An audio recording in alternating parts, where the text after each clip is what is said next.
Sudah berkali-kali kita ingatkan bahwa media internasional itu sudah di tangan globalis. Kalau globalis ada mau, maka berita itu di-alterate atau disesuaikan dengan tujuan mereka. Virus COVID muasalnya itu dibuat pengayaannya di laboratorium di Wuhan, dan itu tidak perlu diperdebatkan. Datanya banyak dan ada di mana-mana. Lalu bocor, di mana semua orang tahu itu dibocorkan, sehingga menjadikan virus COVID adalah man-made disaster, petaka ciptaan manusia. Siapa manusianya itu? Ya globalis. Ketika berita internasional membesar-besarkan bertumbangnya orang di mana-mana di Wuhan, mulai dari yang mati mendadak disebarkan secara masif ke seluruh dunia. Kemudian juga negara Eropa diberitakan banyak zombie dan total lockdown secara berlebihan. Ini adalah mesin perang, mesin propaganda. COVID menjadi senjata perang. Beritanya kemudian menjadi mesin uang globalis, yaitu vaksin, obat, dan vitamin. 1,5 tahun setelah beritanya dibesar-besarkan, sekarang terbukti bahwa COVID menjadi mesin ekonomi. Panen akbar lah para broker kesehatan kaki tangan globalis ini dengan produk yang bernama vaksin dan berbagai macam obat-obatan,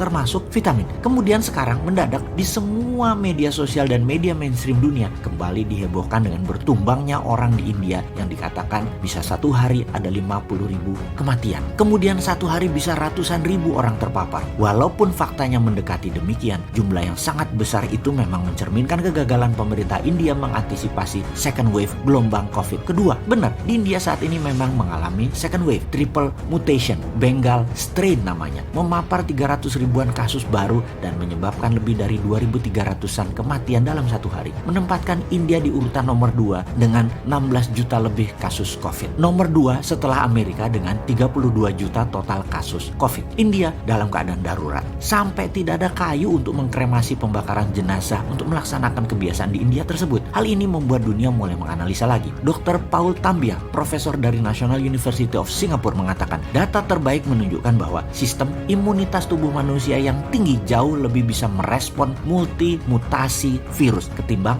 antibodi vaksin. Kembali ke India. India punya varian double mutation B1617 di Maharashtra, gabungan mutasi dari varian E484Q dan L4523. Kombinasi ketiga strain berbeda lalu menghasilkan triple mutation, yaitu B1618. CSIR, Institute of Genomic and Integrative Biology, menyamakan triple mutation sebagai immune escape varian. Virus menempel di sel manusia dan sembunyi dari imun sistem. Dengan kata lain, Anda belum tentu aman dari berbagai varian ini walaupun Anda sudah divaksin karena kecepatan mutasi virus. Sebagai informasi tambahan, varian India sudah sampai Singapura. Kita harus segera bertindak sejengkal lagi masuk Indonesia. Perang melawan COVID ini, pemerintah harus 2 langkah lebih awal mengantisipasi mutasi virus. Apa itu 2 langkah lebih awal? Kita harus mempunyai alternatif jika ternyata vaksin tidak efektif. Maka percepat riset dan uji klinis dendritik imunoterapi Nusantara atau DINUS. Ini saran Newmind dan produksinya modali dengan printing money. Kembali ke topik awal, yang kita mau tekankan dalam diskusi kali ini adalah cara memberitakannya. Benar-benar targeted dan sangat ditarget. Ini yang disebut propaganda. Siapa yang kita curigai tidak ada musuh terbesar globalis dalam produksi vaksin COVID? Dia adalah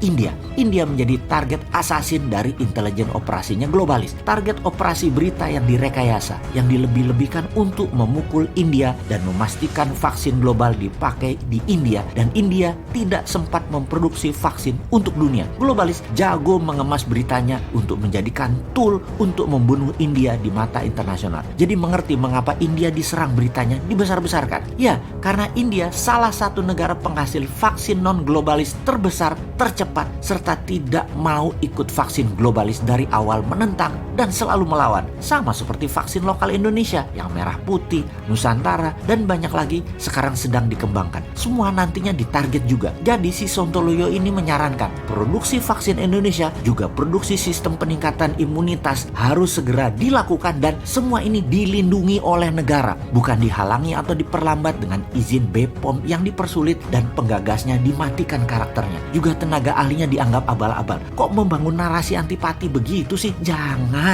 Ini keadaan darurat perang. Bela bangsamu. Mana nasionalismemu? Makanya kaum patriotis nasionalis Newmind ambil posisi. Posisinya adalah pro produk lokal. Juga vaksin yang telah dibeli pemerintah tetap didukung, namun kalau bisa 80%-nya atau mayoritas vaksin dan imunitas obatnya lokal prakarya anak bangsa. Kembali ke sistem perlindungan negara Indonesia. Itulah berkali-kali kita katakan, lobby-lobby politik luar negeri itu penting. Kalau tidak, sebentar lagi Indonesia diindiakan di berita internasionalnya. Bagaimana caranya? Di depan kita pura-pura taat pada globalis. Di dalam negerinya kita percepat produksi dinus. Efeknya berat loh kalau propaganda mematikan Indonesia sudah diluncurkan. Indonesia tidak bisa berumroh, tidak bisa berhaji, turis asing nggak ke Indonesia, produk Indonesia tidak bisa diserap pasar internasional, turis tidak datang ke Indonesia, orang Indonesia tidak bisa keluar negeri, dan banyak pengaruh negatif lainnya. Wes salah, jangan banyak mikir lagi. Sudah dibantu analisanya sama kaum New Mind. Actionnya jelas, menangkan perang melawan COVID dengan strategi politik luar negeri, printing money, vitamin gratis, genus gratis, vaksin lokal, dan